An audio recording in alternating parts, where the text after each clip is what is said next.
wassalatu wassalamu ala asyrafil anbiya'i wal mursalin sayyidina wa maulana Muhammadin wa ala alihi wa sahbihi ajma'in.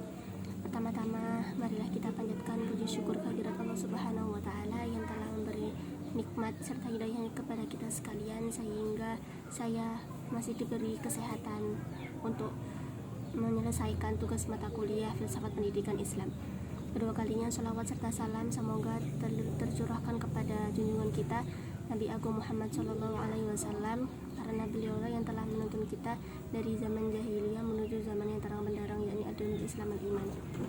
Yang saya hormati sebelumnya saya hormati Bapak Profesor Dr. Hari Supratno selaku Rektor Universitas Hasyim Asy'ari. Yang saya hormati Bapak Dr. Jasminto selaku Dekan FAI. Yang saya hormati Bapak Dr. Hanifuddin selaku dosen pengampu mata kuliah filsafat pendidikan Islam. Pada kesempatan kali ini saya akan menjelaskan peta imajinasi saya yang mematerikan tentang hakikat pendidikan dalam hubungannya dengan pendidikan. Hakikat manusia dalam hubungannya dengan pendidikan. Yang pertama yaitu pengertian al-insan. Yaitu pengertian al-insan. Al-insan ini disebut sebanyak 65 kali dalam 43 surat. Al-insan ini berasal dari kata uns yang artinya jinak, tampak dan harmonis. Atau al-insan ini bisa diistilahkan dengan kata nasia yaitu rupa. Al-insan ini menggambarkan keistimewaan manusia sebagai khalifah di bumi. Penggunaan kata al-insan ini menunjukkan keseluruhan jasmani dan rohani dari berbagai potensi yang dimiliki oleh manusia. Selanjutnya yaitu anas. Kata anas ini disebut sebanyak 240 kali dalam 53 surat. Anas ini berarti manusia sebagai makhluk sosial. Anas ini salah satunya yaitu disebut dalam Quran surat Al-Hujurat ayat 13. Selanjutnya kata al-bashar. Al-bashar disebut sebanyak 36 kali dalam 26 surat.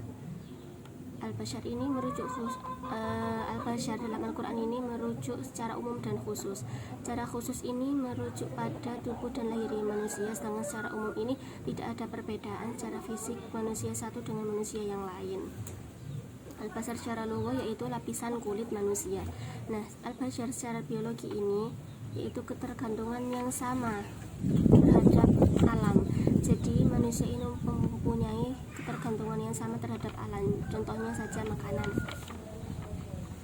Al-bashar ini salah satunya termuat dalam Quran surat Ar-Rum ayat 20 yaitu Bismillahirrahmanirrahim. Wa min ayatihi an khalaqakum min turabin tsumma idza antum basyarun tantashirun. Selanjutnya yaitu Bani Adam. Bani Adam ini disebut sebanyak 7 kali dalam 3 surat. Bani Adam ini menjelaskan bagaimana manusia ini lebih unggul daripada makhluk-makhluk yang lain. Nah, al-bashar ini lebih merujuk kepada aspek amaliyahnya manusia. Aspek-aspek ini terdiri dari 3 aspek, yaitu budaya, yaitu budaya sesuai dengan ketentuan Allah. Yang kedua yaitu mengingatkan manusia untuk tidak berbuat dosa, dan yang ketiga yaitu memanfaatkan bumi, yaitu untuk beribadah salah satunya. Subjek dan objek pendidikan. Subjek pendidikan. Manusia sebagai subjek pendidikan ini bertanggung jawab menyelenggarakan pendidikan dan berkewajiban untuk memperkembangkan dirinya.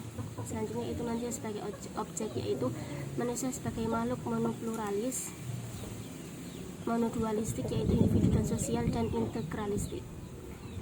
Peran dan kontribusi manusia dalam pendidikan.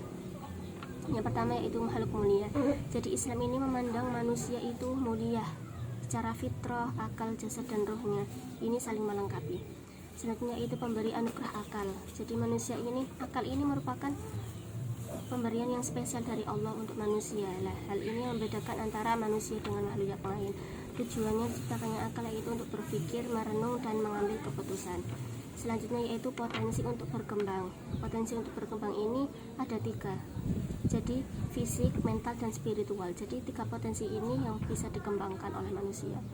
Selanjutnya yaitu peran dalam pendidikan. Melalui pendidikan ini manusia akan mendapat ilmu pengetahuan yang menunjang taraf hidupnya.